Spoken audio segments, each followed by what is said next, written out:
Well, before everything, cancer was just known as a disease, something that if you ever had, nearly everybody you knew, they just didn't survive. It was something you never really wanted to really experience. Why you think memories is more important right now than money? I'd already had a fit test.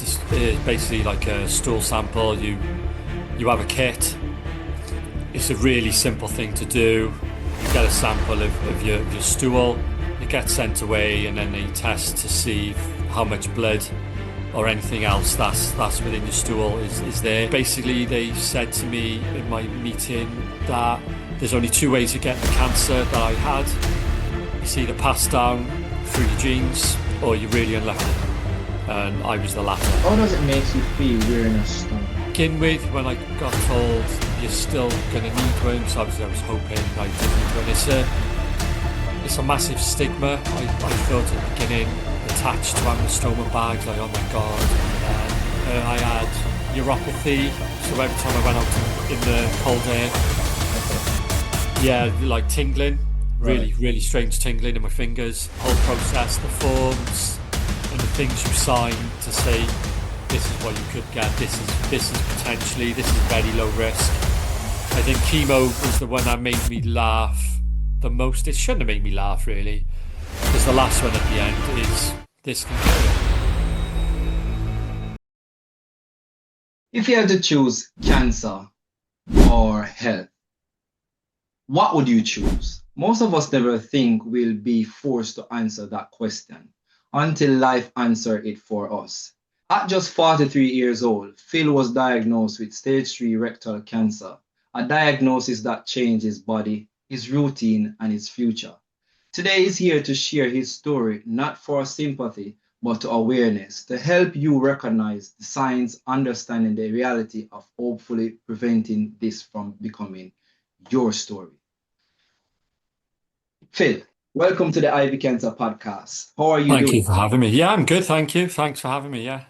Almost righteous and eternal Father, we gather here once again on the Ivy Cancer podcast, where Phil will be sharing his story.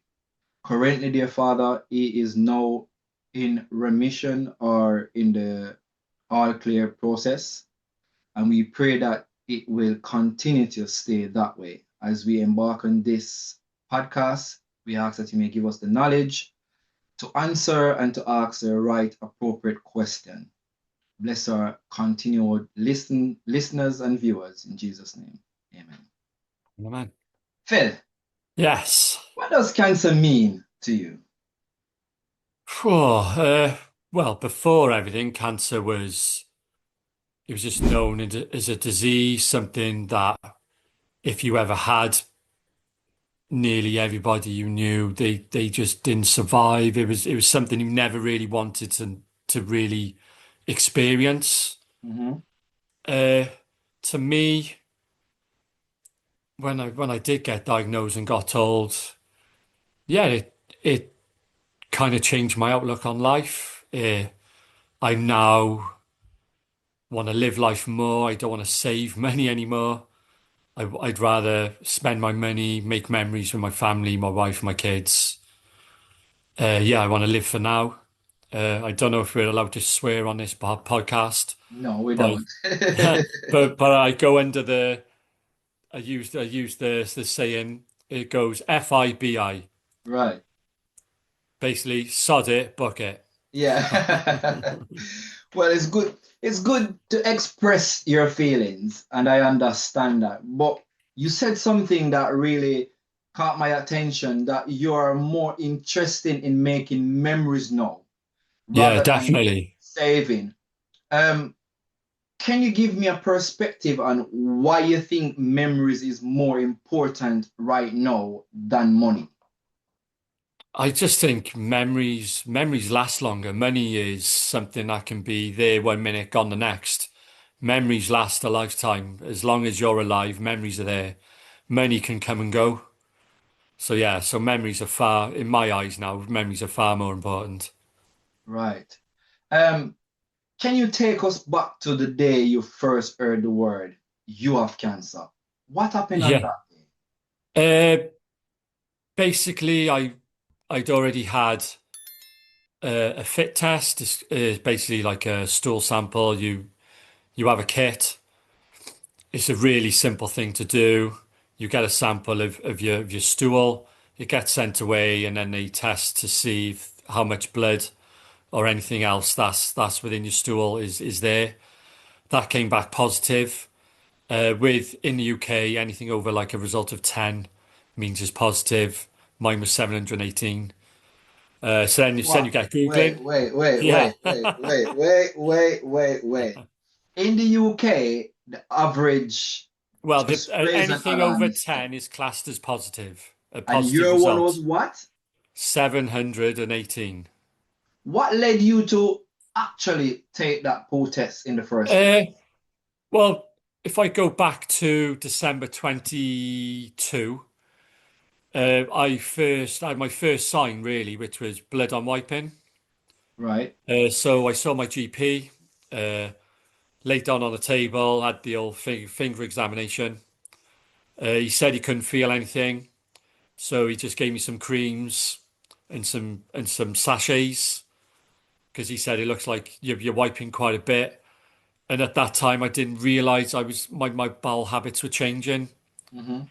Uh, then about 8 months later, it was to a stage where yeah, it was about 6 months after that. It was kind of the same as every now and then blood on wiping. I just thought, it's just something. It's nothing.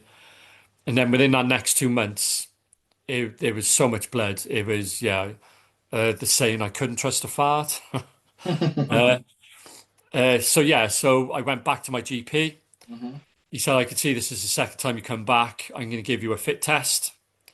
So I've done that, and then from the fit test, I had a colonoscopy where that found the tumor, which was 3 centimeters inside my rectum. From that, then a couple of weeks after that, I'd had a CT scan, an MRI scan, Mm-hmm. and then a month and a half after that, I was called in and given the results to say you have it's a tumor. It's 3 centimeters inside your rectum. It's stage three. It's in three of your lymph nodes, and this is what we think is the best plan for you. So yeah, they call it like a multidisciplinary team. And then 2 weeks after that, I started chemotherapy. So they said that this is the plan for you. What was that plan? The plan was for shrinkage because of where it was, and it was so low down. If they were to remove the tumor straight away, then I would have no control over my bowels. So they said, what we're going to do is go for shrinkage. If that doesn't work, then you're going to end up with basically what I call a bag for life, basically a stoma bag. Mm-hmm. Because if they did remove the tumor, there'd be no muscles, I'd have no control. So they said, well, go for shrinkage. So yeah, so I was like, okay, you're the experts. When do I start? So yeah, so So you didn't try to get any other opinion. no, because of what me and my wife went through, we're not ones to believe everything you read on the internet. We're quite savvy on filtering most of the things out on Google. But we had an inkling before we got told what was what was going to come, but we didn't realize it was going to be to the stage it was. And now also when they told me in my meeting, I said to him, I said, "Oh, just for my peace of mind, so I know I haven't ignored any signs or symptoms. How long, in your best guesses, do you think it's been there?" Mhm. And they told me 5 years. 5 years. So I saw my first symptom on year four. So they their assumption based on the Yeah. test Based on saying the that test and was the their size of the tumor and where it is and their experience and knowledge dealing with these types of cancers in that location, they said it was basically 5 years old. so and you found out basically 4 years in. Yeah, So prior basically, to yeah. that, you never seen no form of sign, nothing. Never Nothing at feel any all. tiredness, never felt No, any. I didn't have any tiredness. I didn't have any weight loss. I didn't think I was having a change in bowel habits because it was happening so slowly. I didn't even realize it was happening. So yeah, all the main symptoms I didn't get apart from blood on wiping, which was basically 4 years in. Wow. Um, so basically, you found it at an advanced stage, in other words. Well, Uh, yeah, I thought I found it early, but obviously it'd been there for a while. But they always say, well, they kind of say with bowel cancers, they're slow growing or whatever, who knows? But yeah, I suppose you could say it was advanced. mhm. Is there any family history at all of any form of No. cancer? No, I feel because of my age, I had to fill in a genetics form. Hmm. So I had to find out everything about it. So I had to ask my mum and dad, right, who's had cancer, where, when, who, where, which cousins, who down the family tree. And yeah, basically they said to me in my meeting that there's only two ways of getting the cancer that I had. It's either passed down through your genes or you're really unlucky. And I was the latter. So in your case, you were unlucky, unfortunately. Yeah, basically, yeah. Um, while I was setting up the camera, and this is totally up to you, but Okay. while I was setting up the camera, we were having a conversation, and I asked you what work you do, and it was very interesting for me. Um, can you, are you willing to speak about your job, like Yeah, what kind of job you do? yeah. Okay, so my job title is a chemical process operator, basically dealing with raw materials, uh, which get ground down into powders, get mixed with chemicals and heat, and basically end up in people's houses as silicons for your bathroom, on medical devices. Yeah, silicons. They call it the power of silicons. It's near enough in everything. Car parts. So I'm a deep researcher, and I come across this thing called P PFS. PFS. Yeah, it's a chemical that binds stuff together, Okay. and they assigned PFS. I may not call in the right name, but I'm certain it's PFS. It's called Forever Chemical or something like that. So Okay. basically, within that one chemical, there's hundreds of chemicals in that one chemical. And they use that to bind stuff together like silicone, condoms, plastics. It's a binding agent, basically. And what's interesting to me was that chemical, um, constant exposure to that chemical can cause cancer, Okay. different kind of cancer, etc., etc. And when you were explaining to me pertaining to what your job entails, Yep. I'm stunned. Yeah. I kind of get where you're coming from. Uh, whenever, obviously all the chemicals are in pipes, everything's lined, everything's safe. When we have got to break into any lines, we prep them as best as we can, empty the lines, clear the lines. Hmm. And before we even break into anything, we have chem suits, gloves, full face masks, with filters on. So anything that is in the air is all filtered out. Hmm. So yeah, so to our knowledge and to the research that's there, those things keep us safe. I'd like to think. Hopefully not going to be one of those things later down the line to say, did you used to work in a chemical factory and wear one of these masks? Then you're in line for a claim. I'm glad how you say it because everything is safe until something happens. Oh, definitely. Everything's safe and tested until later down the line. Oh, by the way, did you know? Right. Did you know? It just strike me to be honest with you. How long you been doing this job? I've been there, 2014, it'd be 12 years in January. 12 years. And what are your shift patterns like? 12-hour shifts. So it's basically four, four on, five off, five on, four off, five on, 12 off. So you work nights as well. Nights as well, yeah. So it's like 2 days, 2 nights. Then it's 2 days, 3 nights, 3 days, 2 nights. So in my head, that's also two both conflicting interests, basically. Um, but I think you have done some research in it, so I won't get too much into it. Okay.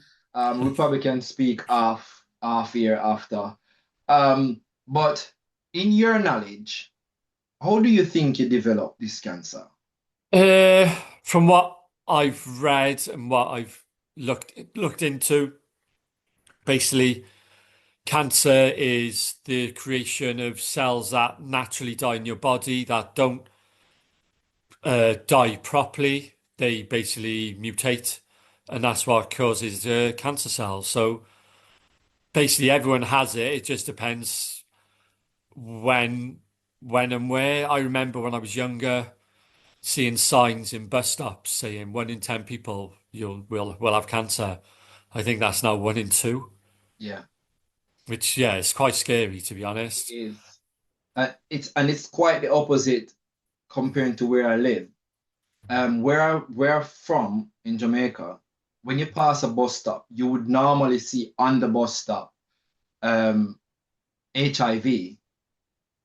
You would really see cancer, not saying that they don't promote, but because the rate of HIV is so high, they promote safe sex more than they promote cancer.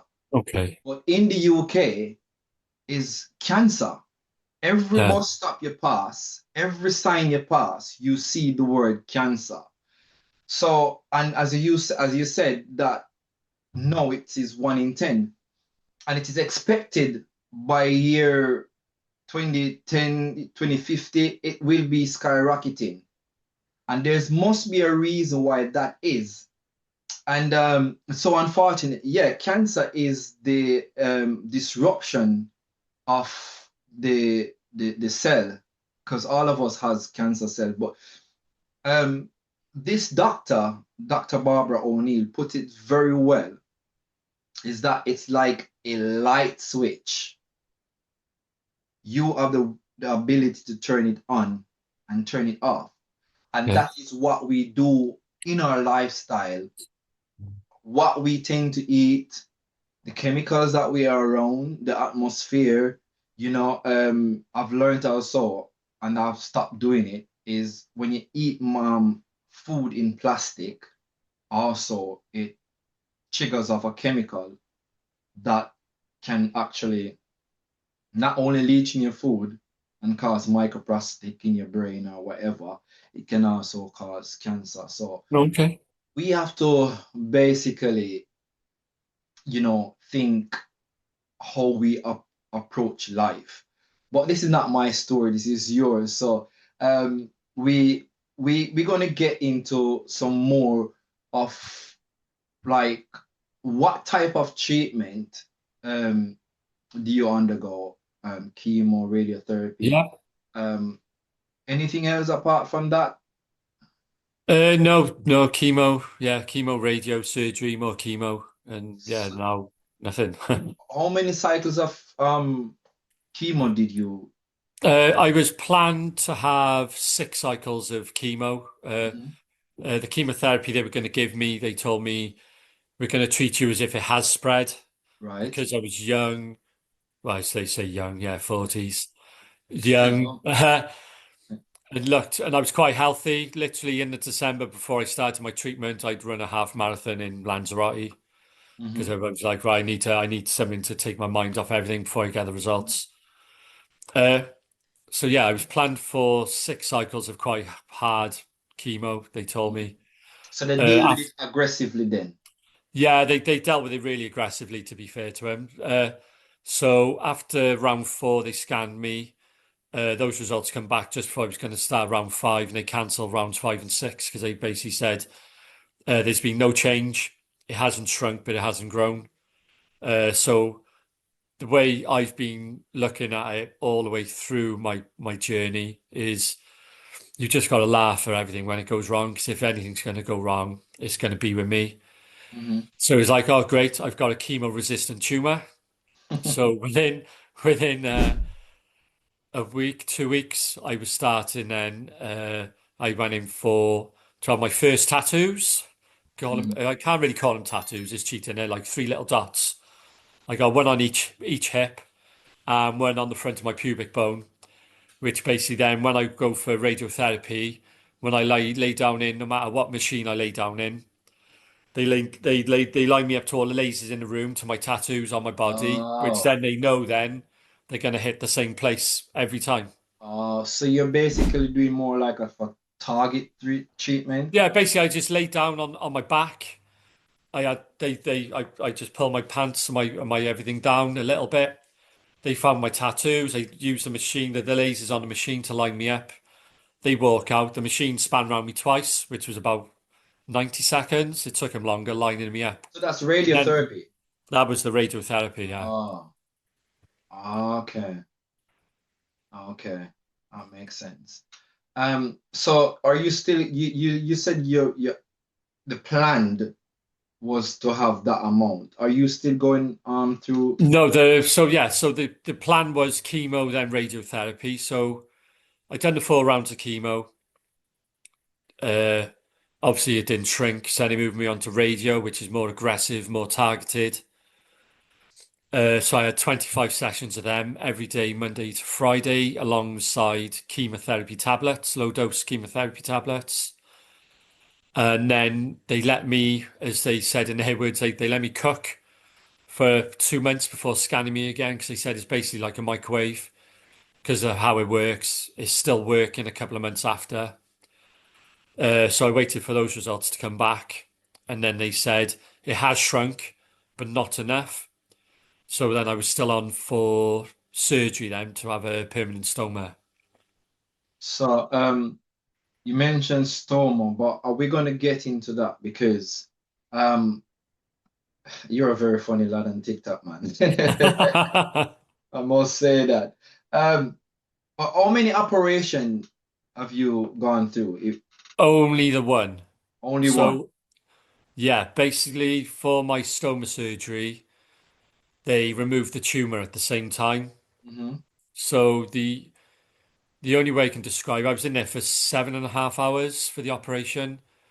So the first part, I was apparently on my back, where they disconnect my large bowel and attach it to the front of my belly, where my stoma is now. Then they neatly cut everything inside and push it down.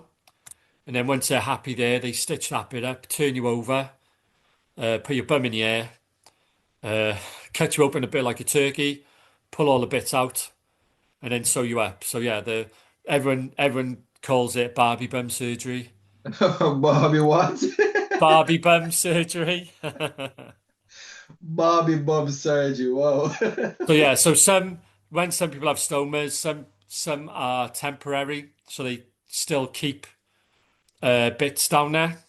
But because mine was permanent, then yeah, there's nothing down there now. So the only reason I sit down on the toilet now is to have a really long wee. Oh, so you don't have any colon. I have some of it. They cut away 32 centimeters, I believe, from where obviously where the output comes out up to where my stoma comes out of my belly. Because I can't remember how long is that. It's just a little bit over 32 inches. I Yeah, can't remember, but your yeah, it's about colons. just over a meter long or something. Yeah, it's not long, but when it's together, but it is like kind of corrugated in a way. I think Yeah. it's not the word I need to use. So basically, 90% of your colon is out. I'd probably say what's 30 centimeters? 30 centimeters is about 12 inches. So yeah, about 30% is gone. So do you reckon that they probably go in again? No, because what they do after they removed everything after surgery, they do something called histology, which is where they basically they kind of gellify what they've taken out, and then they thinly slice every part of what they've taken out to prove that they had a good margin of around the tumor Hmm. to take out, which came back. They didn't, but they did because uh, one side of my tumor, which was against my backbone, didn't have a healthy margin of healthy tissue. Hmm. Because it was against my bone, there was no more tissue they could have removed. Hmm. So because of that thing, they couldn't really say we've got it all out. Hmm. So in November, no, end of November, yeah, towards the end of November, they put me on another 3 rounds of chemotherapy just to give me a bit of a blast. Hmm. And then in February, yeah, in February this year, I had more scans then just to find out what was happening. That was my first no evidence detected. And then again, I had some more in July and August and had the results for them in October, which was a bit late. I was getting worried about those ones. And now there's no evidence detected as well. So I've also had a colonoscopy within that time. It's all part of a 5 year, anybody in the UK who's gone through cancer, you Right, get given like a 5 year monitoring thing. right. So within that 5 years, then they go, right, we're going to scan you X amount up until this point, and then we're going to make it longer afterwards. So yeah, so my colonoscopy was clear, so I'm going to have another one of those now for another 3 years. My scans are now yearly. So yeah, so I'm on the road to go in to hopefully get to that 5 years of still no evidence detected, and then apparently after the 5 years, you can officially say you're cancer free. So you lost your colon, basically lost 30% of your colon, and you're now Yep. wearing a stoma bag. Was stoma the only option? Basically, if the tumor hadn't shrunk, then yeah, stoma was always going to be the choice. How does it makes you feel wearing a stoma? To begin with, when I got told you're still going to need one, because obviously I was hoping I didn't need one. It's a massive stigma. I thought at the beginning attached to having the stoma bags, like, oh my God, look at them. Uh, but yeah, but now I'm just until same with cancer and same with certain other things, until you're directly affected by things, you don't really understand. You don't I really know what's happening I or what you agree. can and can't do. I agree with you because as I often tell people in my story that I knew of cancer. I never knew about cancer No, until I you lost don't. my mom. Yeah, no, And sorry about before then, I just used to hear people pass from me. I used to hear that person had it. Um, a colleague of mine where I was working, we were working in the same company at one point. He had prostate cancer. When he told me, I was like, sorry to hear that, but I just shove it off. But now I understand the impact of that. cancer Yeah. really and what it is actually. So yeah. But what are some of the myths that you hear about rectal cancer that you would like to debunk? Uh, there's quite a few. They don't smell. There's no smells whatsoever from my bag while it's on my belly. There's nothing at all. I can basically do everything I used to be able to do before. Hmm. Obviously, I've just got to be a little bit more mindful of bending and lifting in certain positions because with stomas, because they come through the wall of your stomach and everything and your belly, you're more prone to hernias. So you've just got to be really careful in the beginning that you just don't overdo it. Uh, yeah, yeah. I So think one of my TikToks covered it quite well with things you can do with Stone was trying to debunk a couple of myths. yeah. So you said it smells. No, it doesn't. It It doesn't doesn't. at all. People think People think having it a smells. stoma bag smells. It doesn't. It doesn't Okay. smell. So is it the same like when you before the stoma bug? Is it the same feelings you get when you want to poo, or you don't get any feelings at all? The only time I feel it is when every now and then I don't say I wouldn't use the word suffer, but I find with my stomach, because mine's on my large intestine, it still comes out like a normal stool.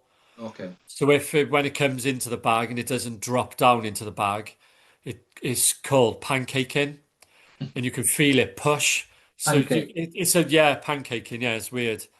Uh, I remember my stoma nurses asking me before, "Oh, do you suffer from this?" And I'm like, "What's that? Never heard of it before." So yeah, so I'm always learning. But yeah, pancaking. Yeah. So you can feel something. It's strange. There's no nerve endings on the stoma, so the only thing I'm really feeling is my skin, where the bag is stuck to, moving or being pulled. Hmm. Okay. For persons that are watching this and here we're talking about stoma. For those who not understand what is a stoma, can you explain to them what is a stoma bag and what's the purpose?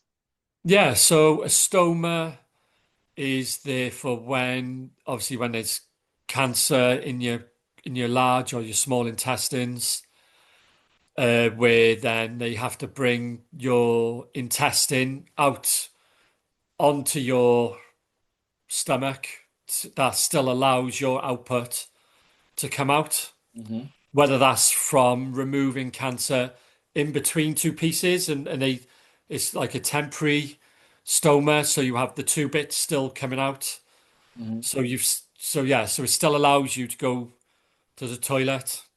Obviously, it just instead of dropping into the toilet, it drops into your bag. So you basically can have a poo anywhere you are. I could be having a poo right now talking to you. Oh, you're a funny lad, man. Um, but with all fun and joke aside, like, how does this affect your mental and your emotion? To start with, it was huge. It was like, no, I don't want one. I was always set against it because I just had in the back of my mind, I was so set on, I'm not going to have one. My cancer's going to shrink. It's going to disappear. Yeah, it was massive because it was like, is my wife still going to love me with a bag on my belly? Are my kids going to like me with a bag on my belly? We have kept my kids quite involved with everything. They've named my stoma. It's called Home of the Stoma. Hmm. The name Uh, is stoma. named because yeah, it's kind of like a dealing way with it with kids as well. So yeah, we had some coping mechanisms with them when I was going through chemotherapy and radiotherapy, and the same with having a stoma. But yeah, it's Uh, you mentioned your wife and obviously your kids, and you were worried about how it will affect. In the end, did it actually affect your relationship or it makes your relationship no, stronger? not at all. If anything, I'd probably say it's made us stronger. My wife, the things she did for me after surgery, cleaning my wounds, me laying on my side, dressing my wounds down where I've been stitched back up like a turkey. But yeah, no, honestly, if anything's made us stronger, yes, I've got medication for other things now, but yeah, it hasn't changed anything to be honest. And now I think, why did I worry so much about that? There's no need to worry. If there's any issues, it can be sorted. You just go back to your GP or your surgeons or your stoma nurses, and the help is there. Right. Um, when you after your operation, you start wearing the stoma, and obviously you go back to work. What are some of the reactions when you tell people or your family member or your friends at work? What are some of their reactions when you tell them that you have a stoma? Yeah, they're just. I think they were more not sorry, but more. I had more people come up to me about, oh, I'm really sorry you had cancer. I'm glad you got over it. Well done, you. And the Mhm. stoma bag, yeah, I've had a few people give me lots of questions. They're like, do you mind just asking you questions? I said, no, I'd rather people ask. Right, because then it helps me explain it to you and you learn more about it as well. So it's like kind of educating both ways. right. So yeah, no, it's been really good. Some people have gone into lots of depth Hmm. about the stomas. Hmm. I work in a control room with about 10 other men. Hmm. So yeah, so the conversations do run off peak every now and then. But yeah, they're fine. They all know I've got a stoma, so yeah. You mentioned just before that you're taking other medication. Like, what are those other medication, if you don't mind? It is basically those. I get them on prescription now, where those nice little blue tabs called Viagra. Ah, so that affect. Yeah, from the surgery, it's affected some of my nerves, so I've lost a bit of feeling down there. So I just need a little bit of help, and yeah, I just take a couple of tablets, and away we go. So, but it kind of, I don't know how to put it. Um, but I'm going to ask you. But before I ask you the question, is that because they always saying when you're a certain age, um, you can't take the blue pill because it can raise your heart rate. Is there Okay. probably a dosage that helps that? Because obviously you're still fairly young. Yeah, no, they didn't mention anything about age for me. They just started me on the lowest dose. Okay. After after taking one of the tablets, I basically went back to the GP and said, yeah, it was useless. So he said, Mhm. okay, we won't bother stepping you up. I'm just on the max dose now, the max. So yeah. So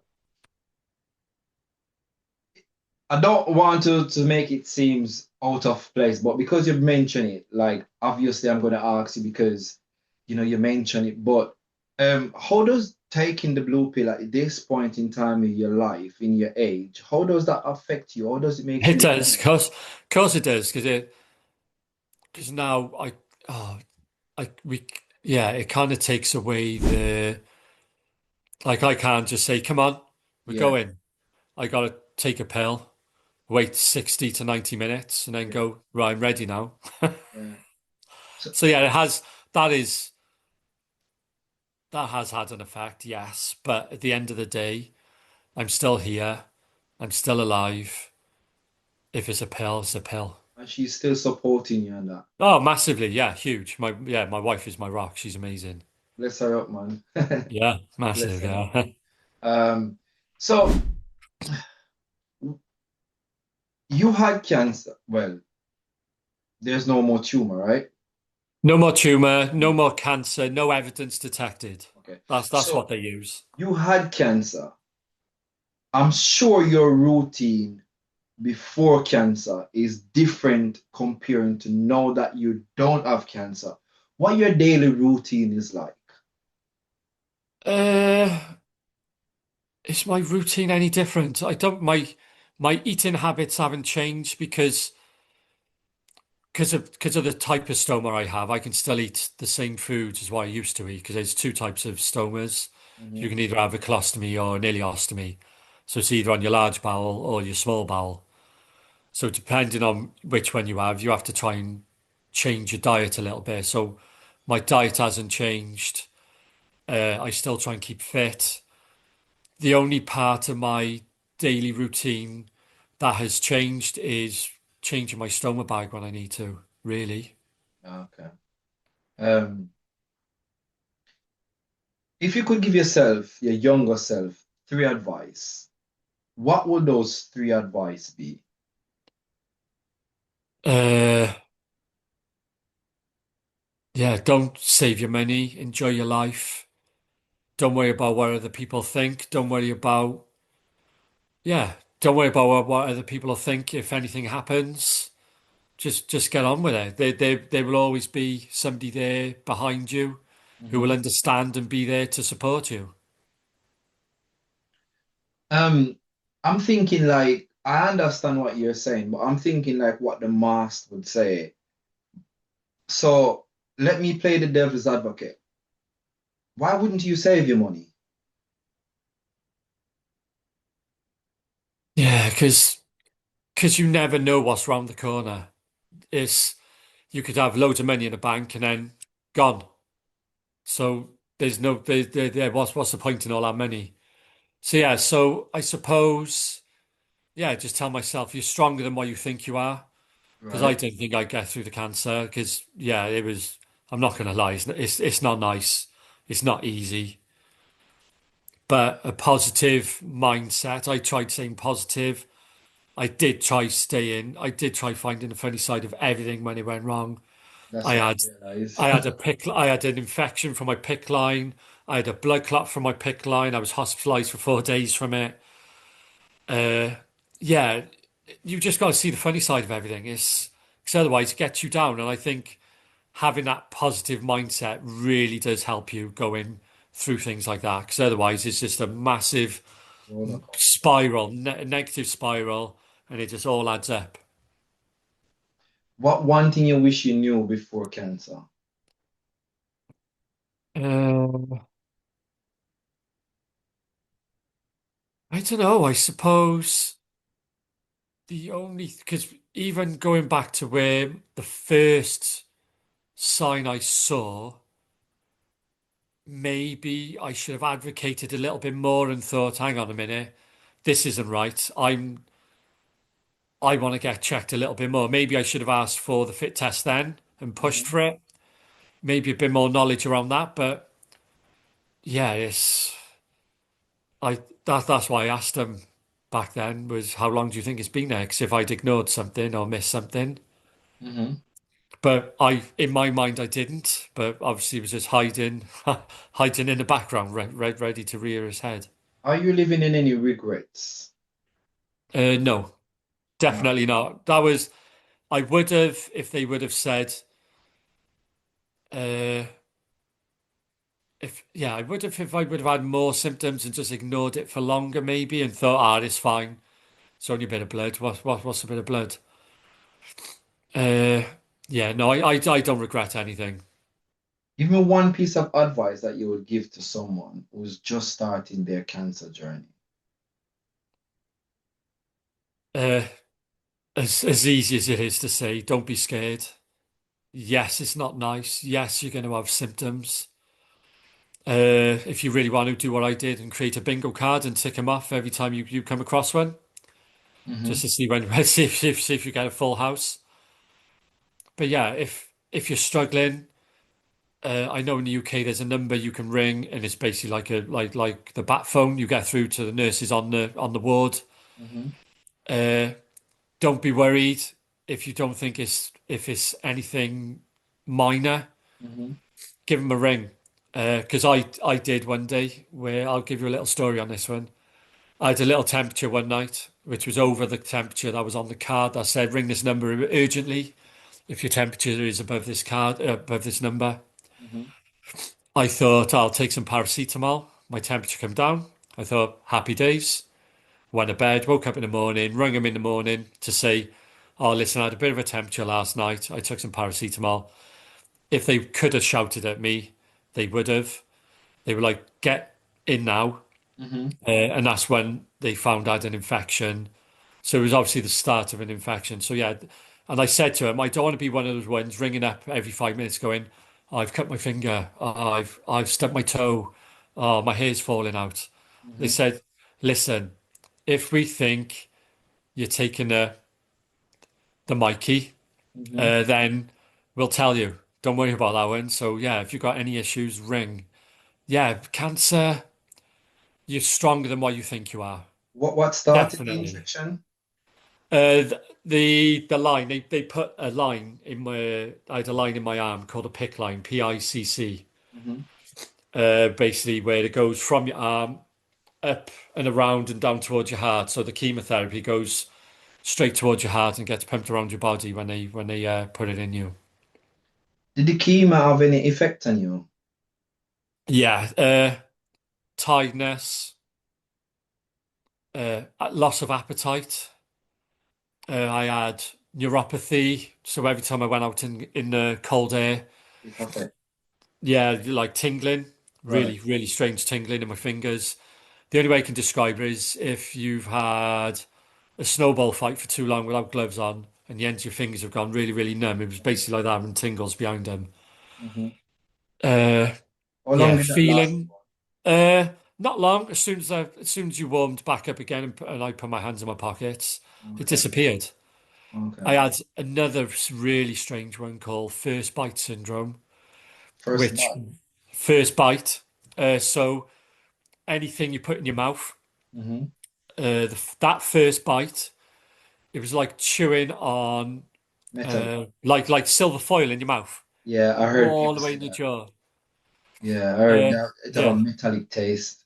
yeah. But once you were past that first bite, it disappeared, which was That's the really reason why it's strange. called first bite. First bite, yeah. It's honestly, yeah, it's really strange. Why it doesn't last, I Yeah, don't know. yeah. Another one I had the second time round after my surgery. They do warn you about it. They warn you about everything. They run you through all the forms and you sign all the forms. Mm-hmm. The other one I had was where like your throat closes Mm-hmm. and they say, don't panic. It will disappear. So Just don't panic. it's like it's preventing from breathing Yeah, properly. like it's like it closes up. It's yeah, it's Uh, strange. that would have driven me up the wall, mate. Like I'll be I panicking. just had to drink warm beer instead. Okay. Um, if someone like if someone who do not have cancer and petrified, do not want to get cancer, what advice would you give that person? Uh, that they haven't got cancer. I don't know. I wouldn't worry about it. It's wasted energy. You can't catch cancer off anybody else. Right. If it's going to happen, it's going to happen. Yes, there's things you can do that can prevent or slow it down, Mhm, in my eyes. But yeah, I wouldn't waste energy or time on it mhm. because you're going to worry about something. Otherwise, that's never going to happen. Makes sense. Phil, I really do appreciate this interview. If someone wants to follow your journey, how could they connect? If they want to connect with me, yeah, obviously I got my TikToks. I think it's Philly995 or something like that on TikTok. But yeah, if they want to connect, they can reach out on TikTok and message me. Mhm, I'm there to listen. mhm. Honestly, my memory, that's another thing with chemo. They call it chemo brain. Yeah, I've heard about that I as I thought, this is a joke. well. Mhm. When they list all the signs and symptoms, and yeah, I remember my wife telling me something one day. I was sat right next to her, and 5 seconds later, I go, "What'd you say?" Honest, my memory wasn't the best to start with. It's getting better now, definitely Yeah, much better now. But yeah, chemo brain, it does last a long time. I write notes to remind myself to do things, yeah. but then I forget to look at my notes. So, so you try to follow a protocol, you actually forget that protocol that you're Yeah, trying to follow. honestly, but you can't get angry with yourself. You just got to accept it. It's a real thing. I didn't think it was, but yeah, this. But yeah, throughout the whole process, the forms and the things you sign to say this is what you could get, this is potentially, this is very low risk. Mhm. I think chemo was the one that made me laugh the most. It shouldn't have made me laugh really, because the last one at the end is this can kill you. How do you clean and protect your stoma? I have wipes that are very kindly supplied to me on my prescription, so it's quite good in the UK, to be honest, with prescriptions, anybody like that. We haven't got to buy our own medications or supplies. So I get every couple of months, I think I order 2 months supply. So I get my new stoma bags. I get wipes, which now I've been told, because I was doing it wrong for 13 months, I just found out. For I was 13 months. using, yeah, we get complimentary dry wipes and wet wipes. Yeah. So I was using the wet wipes to clean my stoma and the dry wipes to dry around my stoma before reapplying my bag.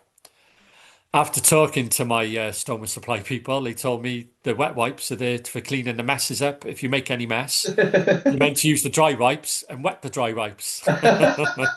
They said, They "How long always have do the you other been?" way They around. said, "How long have you been doing this for?" I said, "Oh, only 13 months." They were like, "Yeah, you can't do that no more." So yeah, so I get everything. I get adhesive remover spray, so that helps remove the bag. Mhm. I get bin bags or like dog poo bags in a Okay. way. So my bag goes into that, it gets tied up. Mhm. That just goes in general waste, just like a baby's nappy would. So you stole my bag. Is it voluntary or you have to pay for it? No, it's all complimentary. It's all on prescription for Oh yeah, free. you did say complimentary. Okay. Um, I really do appreciate this, and I wish you all the best. And tell your wife and your kids that I appreciate the support that they're giving you because a lot of people that I've interviewed, when when they said when the poo hit the fan, Yeah. you know what I mean? So that's what happened to a lot of people that I've interviewed. When they need the support, they don't get. My mom, in my mom case, it was a very sad case because she was in the hospital and she didn't get any visit. My mom knew at a late stage, unfortunately. Um, What so cancer did your mother she have? had she had the BRCA gene mutation. So she had breast cancer. Okay. Um, and she had symptoms several months before. She had done a biopsy. And it was very weird because when she done the biopsy the first time, the doctor said to her, you need to do a next biopsy because you might get cancer within 6 months. It was so very weird. And Yeah. that's why I start looking on biopsy kind of different now, based on some research that I've looked on, you know, Okay. because, but she had some signs prior. She had um, an ear infection that she was constantly going to the doctor about. She had low blood count that she constantly going to the doctors about. She had headaches that she constantly go to the doctor about. And they just shove those in symptoms underneath the rug. Yeah. And for One of I the things find that that with some doctors, I find that they only look at the one issue. yeah, You're only allowed to tell them one issue, whereas I think unless you tell them all your symptoms, they right, don't add up. yeah, So if yeah, so, yeah, it's very right. sad what's happened to your mum. One of the main thing that I've seen where they should have really looked in was that our white blood cell was low, I think. Oh, she was anemic then. Yeah, Anemic, yeah. yeah, And that was a big red flag. yeah. It's a big red flag. Yeah, big. So, and the fact that they ignore that, you know what I mean? But yeah, but thanks again for sharing your story on the Ivy Cancer No problem. podcast. As I Thanks said, for we have having a me. closing tradition. However, my guest that I am now interviewing, she hasn't left a encouraging word as yet because we're doing a four-part series. And obviously we get this interview with you before. So I'm going to give you an encouraging word for myself, and I would ask you to send an encouraging word for the next guest that I may have. And based on your story that you're telling me, the encouraging word that I want to leave with you is from Philippians 4, verse 13, I think it is that I can do all things through Christ that strengthens me. So you can do anything as long as you trust God. Phil, take care, keep strong, and keep spreading those words on your TikTok page. And the way you bring it across, man, I must give you kudos. You're a Thank very you. funny lad, man. So look after yourself. And we And keep you. in touch. You can send me an encouraging word via email. Okay, All will right? do. And look after Will do. yourself, man. Thank you. Thanks for having me. Bye. Bye. Bye. And to my regular listeners, thank you for joining. If you like this video, please let me know in the comment section what are your thoughts. Until next time, stay safe, stay blessed, and eat healthy.